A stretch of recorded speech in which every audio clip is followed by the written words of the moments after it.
조갑제 TV 시청자 여러분 안녕하십니까? 2022년 2월 5일 밤 8시입니다.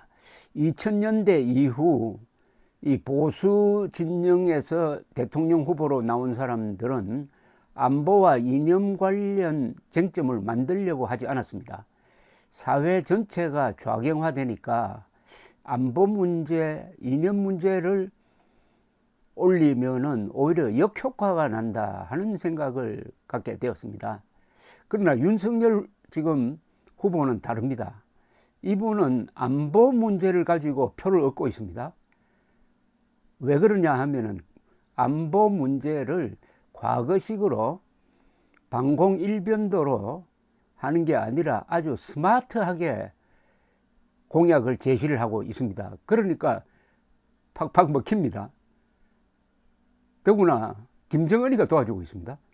계속 미사일 시험 발사를 하니까 거기에 타이밍을 맞춰 가지고 공약을 내어놓으니까 아주 자연스럽게 보입니다. 아주 머리 좋은 안보 참모, 선거 감각이 있는 정치적 이 센스가 있는 참모가 조언을 잘하는 것 같습니다. 오늘도 마찬가지입니다. 오늘 윤석열 국민의힘 대통령 후보는 제주 해군기지가 있는 강정마을을 방문을 했습니다. 그러면서 이 자리에서 고 노무현 전 대통령을 추모하는 이야기를 했습니다. 저는 노 전 대통령의 고뇌와 결단을 가슴에 새긴다 라고 말하는 순간 울컥하는 장면도 있었다고 합니다. 이 말은 노 당시 대통령이 좌파 진영의 거센 반대를 무릅쓰고 해군기지 건설을 결단한 데 대한 언급이었습니다. 언론에서는 노무현 전 대통령을 기리며 중도층 표심을 구애하는 전략 같다고 풀이를 했는데 뭐 일일이 옳은 이야기니까 그런 선거 전략, 선거 계산은 나라를 위해서 잘하는 겁니다. 원희룡 선대본부 정책본부장과 같이 갔네요. 전 제주지사니까요. 서귀포시에 있는 강정마을을 찾아 주변을 둘러보고 현장에서 입장문을 발표한 겁니다. 저 넓은 바다를 보니 가슴이 벅차기도 하면서 한편으로는 무거운 책임감도 느낀다. 해군기지 건설 과정에서의 갈등으로 지난 10수년간 지역 주민들께서 고통을 겪으셨기 때문이다. 심심한 위로의 말씀을 드린다. 2007년 노 전 대통령께서 주변의 많은 반대에도 불구하고 고뇌에 찬 결단을 하셨다. 제주 해군기지는 국가의 필수적 요소다. 무장과 평화가 함께 있는 것은 잘못이 아니다 라고 하셨다 라고 했습니다. 그러면서 윤석열 후보는 노무현 전 대통령의 업적에 대하여 강력한 힘을 바탕으로 한 자주국방과 평화의 서막을 연 것이라고 평가했습니다. 이분이 항상 주장하는 게 힘이 있는 평화라 해야 한다. 힘으로 지켜야 한다. 그런데 이재명 당신은 뭐냐? 당신은 중국과 북한에 굴욕적으로 노예적으로 국을 해가지고 평화 얻자는 거 아니냐? 이런 지금 대치구도를 만들고 있습니다. 윤석열 후보는 또 구체적인 대안을 제시했습니다. 그러니까 이 구체적 대안이라는 게 결국은 이 맞춤형 공약이죠. 특정 집단을 상대로 공약을 해서 확실하게 표를 잡는 방법인데 이렇게 이야기했네요. 강정마을을 세계 최고의 민관 복합형 관광미항으로 발전시키겠다. 정쟁이 아닌 통합과 평화의 상징으로 바꾸겠다. 아시아 최고를 넘어 세계적 크루즈 관광 허브로 만들어 강정마을과 제주 도민께 보답하겠다고 했습니다. 자유대한민국의 국민통합은 이제부터 시작이다. 대한민국의 평화와 안전은 강력한 힘이 뒷받침되어야 함을 잊지 말아야 한다. 기자회견 후 브리핑을 하면서 노무현 전 대통령을 언급하면서 잠시 말문을 잇지 못한 것에 대해서는 이렇게 설명을 했습니다. 노무현 대통령께서는 어떤 순수한 열정 그리고 원칙 있는 국정 운영을 해오신 분인데 본인을 지지하는 정치 세력에서 극구 반대하는 것을 국익이라는 한 가지 원칙에 입각해서 해군기지 건설 결단을 내리는 것이 얼마나 힘들고 고독한 결정이었을까 하는 걸 생각해 보니까 잠시 제가 좀 노무현 대통령의 당시 입장을 생각하게 됐다라고 설명했습니다. 이 부인 김건희 씨가 사석에서 틀어놓은 걸 녹음한 걸 보면은 윤석열 후보는 노무현 전 대통령 영화를 보고 2시간 동안이나 울었답니다.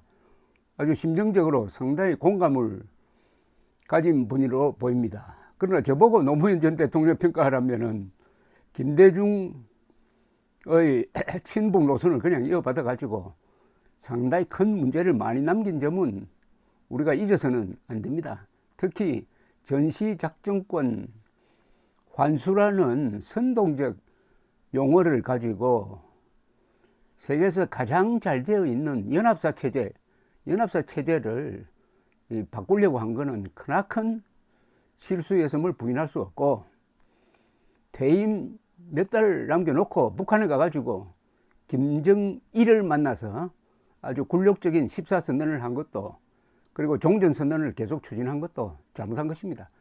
그러나 잘못한 것도 있고 잘한 게 바로 제주 해군기지 건설 결단이죠. 제주 해군기지는 주로 중국에 대한 전략적 보석이라는 점에서 높게 평가해야 됩니다. 또 하나, 한미 FTA를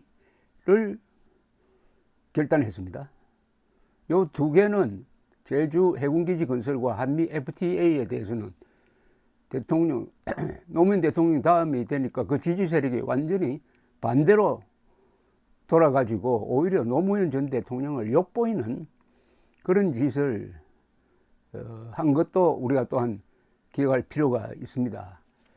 이 윤석열 후보는 지난 1월 24일 이 윤석열 안보 독트린을 발표를 했는데, 제목은 자유평화 번영에 기여하는 글로벌 중추국가를 내세우면서 아주 근사한 그림을 그렸습니다. 그런데 언론이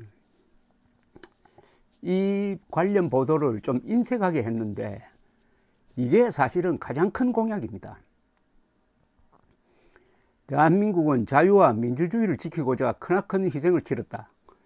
인류의 보편적 가치인 인권의 눈을 감아서는 안 된다. 말로는 인권을 외치면서 북한 정권의 눈치를 보며 북한 주민의 참혹한 인권 상황을 외면하는 것은 위선이다. 민주당 정권에서 무너져 내린 한미동맹을 재건하고 남북 관계를 정상화, 북한의 불법적이고 불합리한 행동에 대해서는 원칙에 따라 단호하게 대처하겠다라고 했습니다.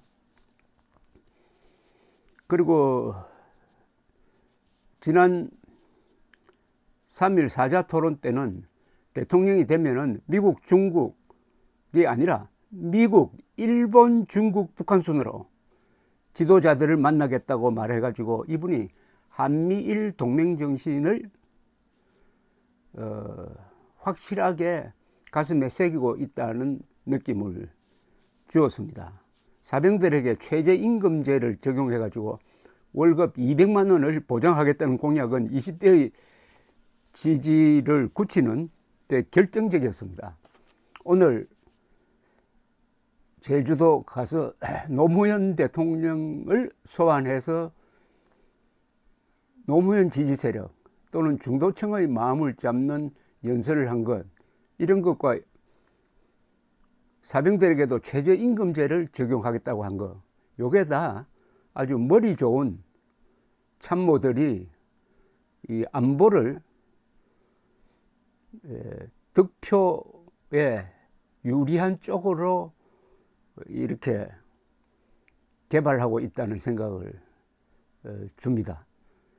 이 안보 포퓰리즘이란 말이 있지만은 그건 나쁜 말이 아닙니다. 포퓰리즘이 다 나쁜 게 아닙니다. 인기주의거든요. 안보를 인기 상품으로 만들어 가지고 안보를 튼튼하게 하고 그걸 이용을 해 가지고 권력을 확실하게 잡아서 지금 대한민국이 대륙 쪽으로 기울고 있는 것을 다시 원위치해 가지고 해양 문화권의 일원으로서 지금 점점 제2의 냉전 체제로 들어가고 있는 시점에서 북한, 러시아, 중국이 결속되고 있는 상황에서 대한민국의 활로를 찾는 것, 그 비전을 윤석열 후보가 선거판에서 보여주고 있다는 점에서 대단히 높게 평가하는 바입니다. 감사합니다.